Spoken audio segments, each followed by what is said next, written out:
What's up, guys? Welcome to episode 13. Today we have a special guest, my good friend Karel Verhoeven. He runs Renzo Gracie Holland, which has schools Germany, all over Europe, yeah. Germany, Prague, Czech, Greece, Scotland. Greece. Oh, Yeah, baby. yeah.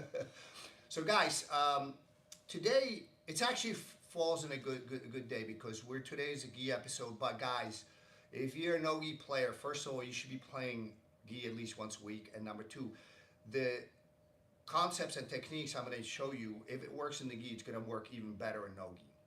So the idea that I have is to, how do we break down a stalling opponent, which is a very apropos question, considering that Kemmel competed in Pans last Saturday, took silver, and after beating two guys, to be honest, I was mad. I usually don't get mad in tournaments, but I was very mad, and the reason for that is, the other guy basically had the same match in the semis as he did in the finals. Basically, just sat in the guard and did absolutely nothing. Kemmel actually tried to tie him up, do something, so he was much more active, and the referee decision was in favor of the other guy. And frankly, I thought it was a wrong decision, but it is what it is. But the idea is, I believe he strategically played a good plan. Okay, in competition, you either take chances, which can either work amazing for you, or you can go down in flames, where you may, the guy's timing you and punishes, jumps on you and starts to attack just as you open up. I'm the guy that tends to, let's go for it. But I think let's go over sort of some of those points, like especially if you have a stalling guy. And that's much more difficult to break in the gi than no gi. Again, the ideas that I'm going to present to you should work even better in no gi. Unless we have live questions, because if we have live questions, they always take priority over what we have in our heads. Yes. We have a lot of good mornings. MJ, Elad, we have Bobby watching. What's up, guys? MJ, we miss you already. We had a question from Freedom On. He says, "Hey Fox, I just got my blue belt. What advice would you give me, or what should I focus on?" So at blue belt, you still, I think it's sort of, you have the fundamentals down. But what does that mean? It means that you kind of are pretty good at them, you understand them. So the journey from blue to purple is probably harder, definitely harder than from white to blue, I believe. You need to start to focus on when you go with people that, are about your level, go after them. When you go with people that are, better than you, work on your defenses, but now you sort of start to hone your attacks as well. So when you go with people that are sort of white belts or blue belts that maybe not as advanced as you are, well, you're not advanced blue belt right now, but start to work your attacks too. So you start to work sort of series. When you become purple belt, you should have a pretty well honed attacks. At blue belt, it's more about, getting out of bad positions, putting people back in guard, not so much attacks. At purple belt, you need to have sort of good attacks. So that's the journey I would sort of focus on going forward for you. We're ready to learn how to attack. All right, so let's do this. So guys, we're gonna divide. So normally, let's go for the dominant side first, which is this side. So on Kemmel has a few injuries. None of them are related to me. I don't think so. Only temporary. So sometimes guys have limitations in one side or the other. So let's go with the side that most people are dominant on, and then you're gonna have to have answers on both sides. Because if the guy kind of puts himself in your guard and changes his arms, you need to be able to deal with both of them. So let's go with the more dominant side. So guys, this is closed guard, right? My hips are resting on the floor. This is a problem right here. So as you're fighting for grips, and the guy just kind of sits on you, this doesn't do anything. So the first thing, whether it's a dominant or the less, the inferior side. So this is usually the way people pass the guard. I latch my hips to him. This now allows me greater control over his body. So I may not be able to move him because he's braced, but I have a little bit more control. I can move better. Whereas here, yeah, it's your legs are marginally, well, he's got longer legs and thicker too. But that's, I was going to say something. Anyways, so Starts with G, ends with un. So you need to latch yourself to him. This gives you better control and better ability to fight.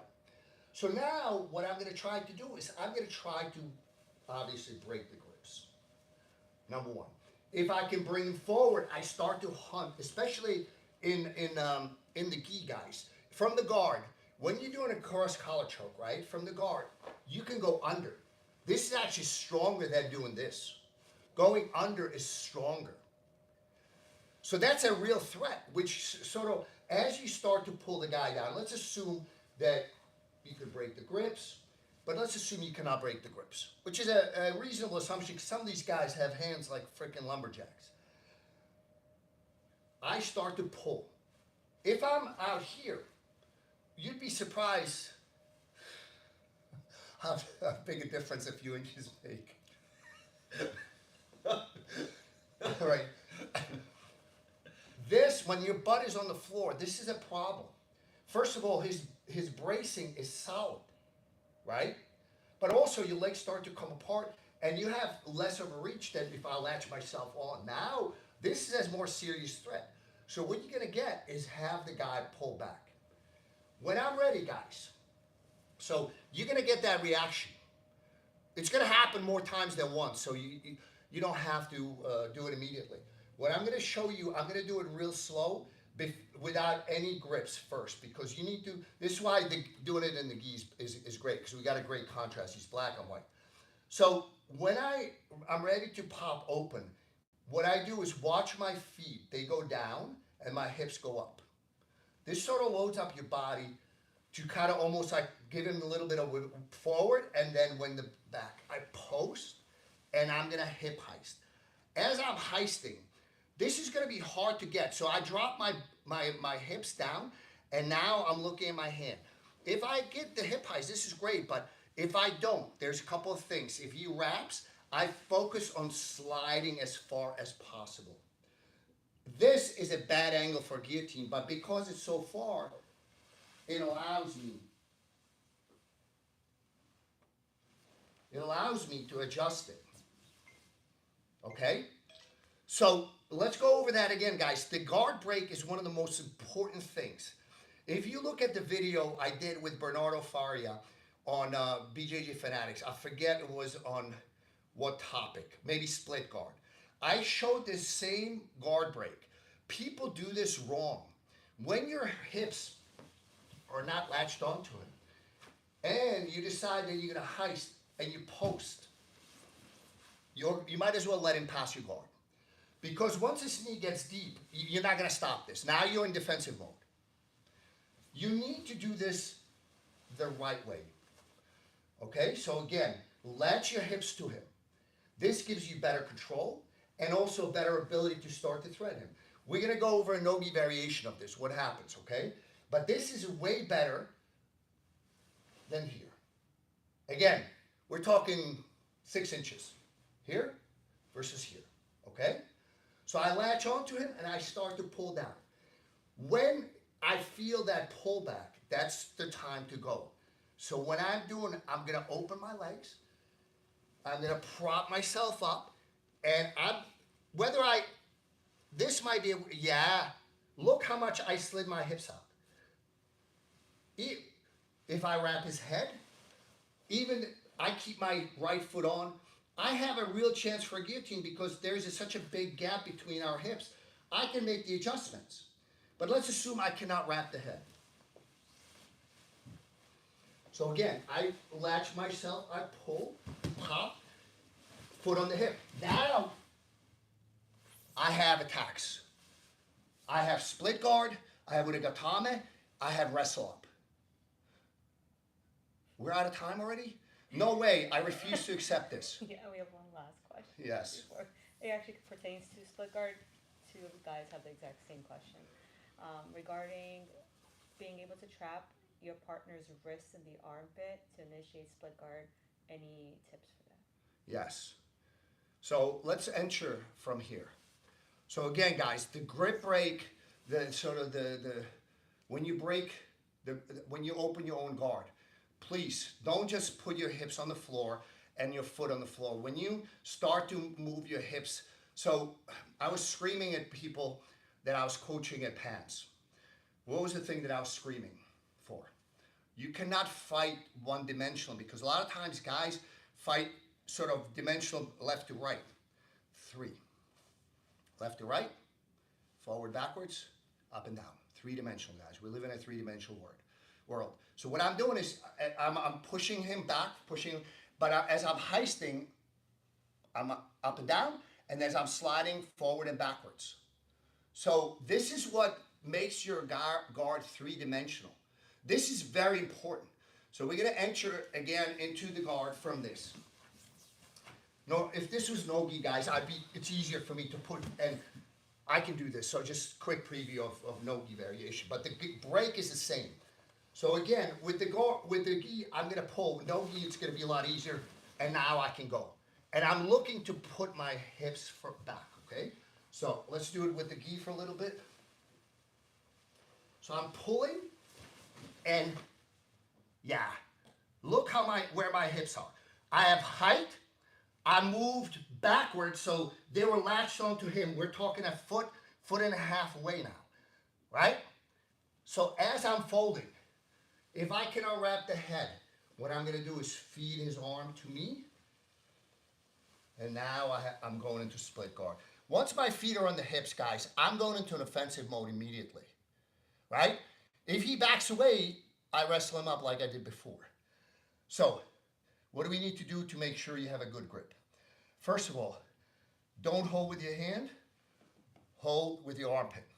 2, this leg needs to be sort of in, so you almost make it, there's immediate pressure. So basically what I'm doing is making sure that his arm is straight, and this becomes very difficult to pull. You see, he's going to give me omoplata, because he feels that if he does not, he's done. Okay? So look at some of the episodes from COVID days. Early COVID days. There's actually one where I have a picture of a tree, and I did it also with my hands tied behind my back. I know we shot that in COVID because, so one of those has like a more detailed how to keep that arm straight. But basically, you don't want to have your legs like this. You want to have your legs misaligned, right? So basically, his wrist is trapped under my armpit.